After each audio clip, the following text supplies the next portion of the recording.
In this video, we are reviewing how to write formulas for different types of ionic compounds given the name of that ionic compound.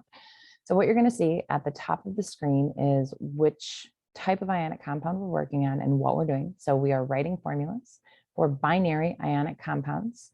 And at the bottom, you'll see the rules for naming for that type of ionic compound. So we're working on binary ionic compounds, and here's how we know based on the name. We have the name of the metal followed by the root of the nonmetal, and it ends in "ide." Now, there is an exception to the ending in "ide" rule. We'll talk about that when we get there. So again, how do I know it's binary ionic compound? Well, the binary means two types of atoms, sodium and sulfur. It's ionic because I have a metal and a nonmetal. So that's how I know I will be working with two different types of elements.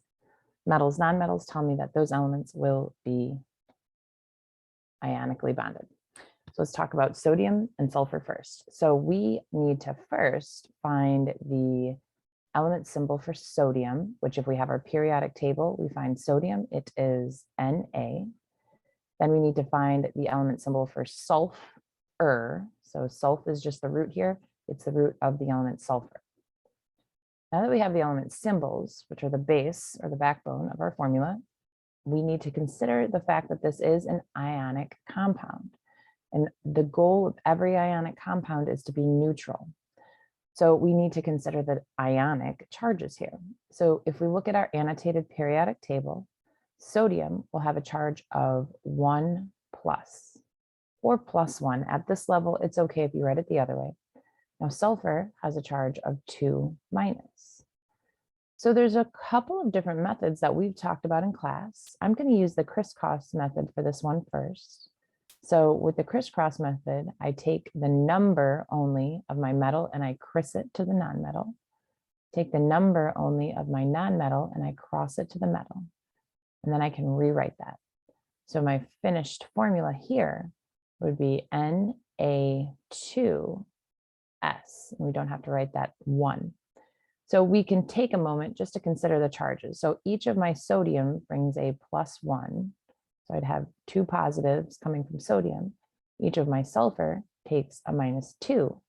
If I add these all up, I get 0. So I know the charge on this ionic compound is going to be neutral. So that would be my finished formula for sodium sulfide. We have a second example of a binary ionic compound here. We have aluminum, which is our metal, and ox, which is our nonmetal, standing for oxygen. And I know it's binary because I have metal, nonmetal root, ide. So the element symbol for aluminum is Al. The element symbol for oxygen is O. The charge, which I need because it's ionic, the charge of aluminum is 3+. Charge of oxygen is 2-. Now this time I'm going to do a slightly different method. What I'm going to do is my table method. Remember, there's a bunch of different methods you can use. I like to show a wide range of them. Some of you might be able to do this mental math as well. So I'm going to try to figure out how many of each of these charges I will need to create a neutral compound. So aluminum comes with a +3. And oxygen comes with a -2. So if I had one of each, it would not be neutral. I would need more negative charge. So if I add another negative charge, now I have too much negative charge, so I need to add another positive charge. And if I add another positive charge, now my overall charge is not neutral, it's positive, so I could add another negative charge. Now I have a total of +6 and -6, so now I have a neutral atom. And I do that by having 2 aluminums and 3 oxygens. So this is what I call the table method. So my final formula for this would be Al2O3 because I needed 2 aluminums and 3 oxygens to create a neutral compound. You could also have done the crisscross method, or again, maybe mental math works for you for this. So these are the examples for binary ionic compounds. Next up, we are going to look at, too far back, binary ionic compounds with a transition metal. So now our metals will be one of those that have multiple potential charges. The nice thing about this is that the name is going to tell you the charge of your transition metal. So how do we know we have a binary ionic compound with a transition metal? Well, the name will include the metal, the root of the nonmetal with I, just like the first examples. But now we have a Roman numeral, which tells me the charge on my metal. So these go together. So this tells me I have an iron +3 ion, and this over here would tell me I have a copper +1 ion. Other than that, the steps are the same. So we start by finding the element symbol for both our metal, which is iron, and then our nonmetal. So the root is fluor, so this must be fluorine, F. Now we go to the periodic table to find the charge on our nonmetal. Fluorine is a -1, but they tell me what the charge on my iron is going to be. It's a +3. So again, you can do any method you want. If I'm looking at this, I see if I have one of my irons, I will definitely need 3 fluorines to create an overall neutral charge. So +3 -3 gives me a neutral compound. So I can see that I'm going to need 1 iron and 1, 2, 3 fluorine. So my final formula for iron 3 fluoride would be FeF3, because I need 1 iron and 3 fluorines to create a neutral compound with those elements. All right, so we can do the same thing for copper. So we're starting with a copper +1. So the formula element symbol for copper is Cu. This Roman numeral tells me that my copper is going to be a +1 ion. Nitra is the root for nitrogen. And then according to my annotated periodic table, that nitrogen will have a -3 charge. I'll use crisscross method for this one. So I'm going to take just the number from my copper and cross it to my nonmetal. Take just the number from my nonmetal, cross it to my metal, and then I can rewrite that formula. It'll be Cu3N. We don't have to write that one, but if it makes you feel better at this level, I will allow it.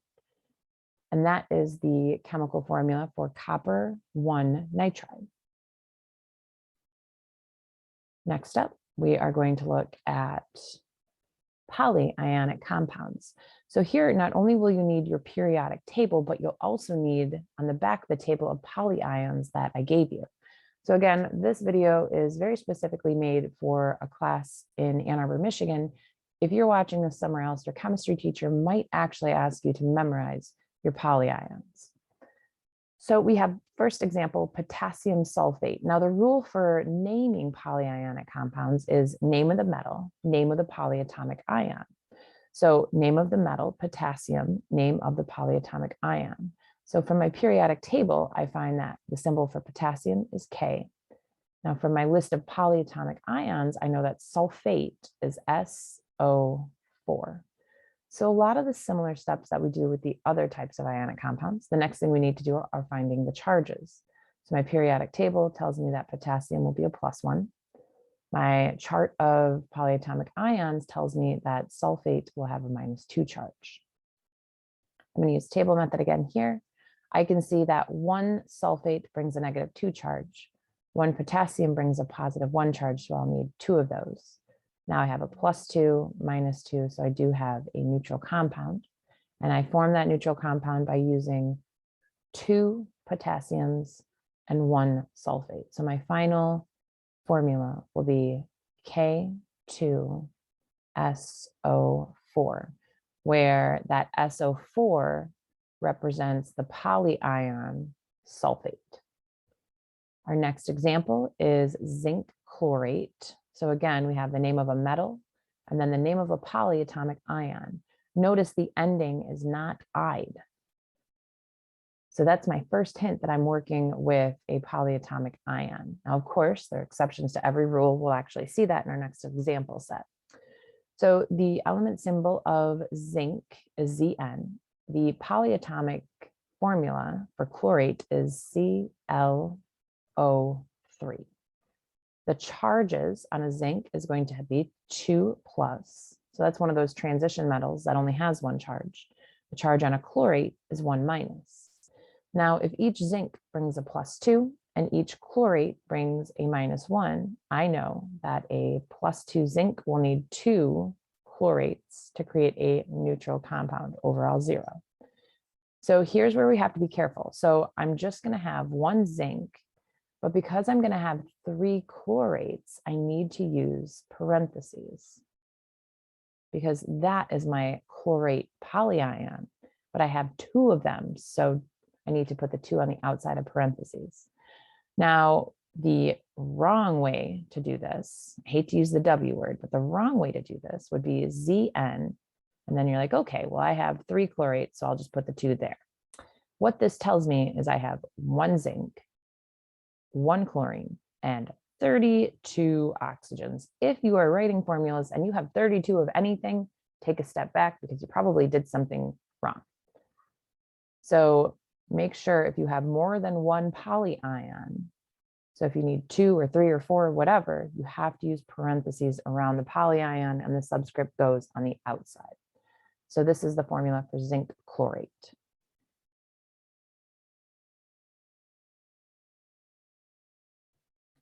The final example for naming ionic compounds, went too far. The final example for naming ionic compounds is polyionic compounds with a transition metal. So now we're going to combine all the weird stuff about naming.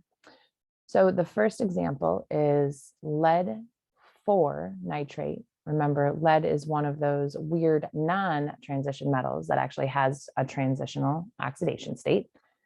So lead 4 nitrite. Now I know that this is very likely a polyatomic ion because it ends in ite instead of ide. So lead has the symbol Pb. This 4 Roman numeral tells me that it's a +4 lead. According to the list of polyatomic ions, nitrite is NO2. And according to my list of polyatomic ions, my NO2 will have a -1 charge.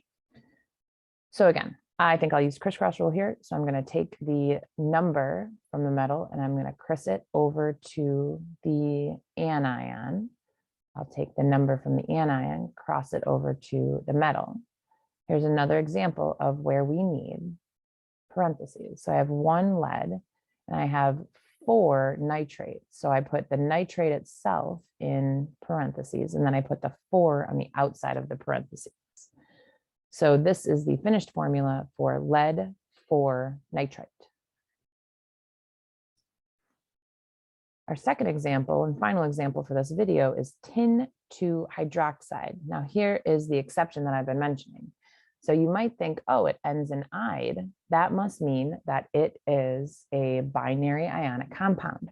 But notice you have a hydra, that tells me that it's hydrogen.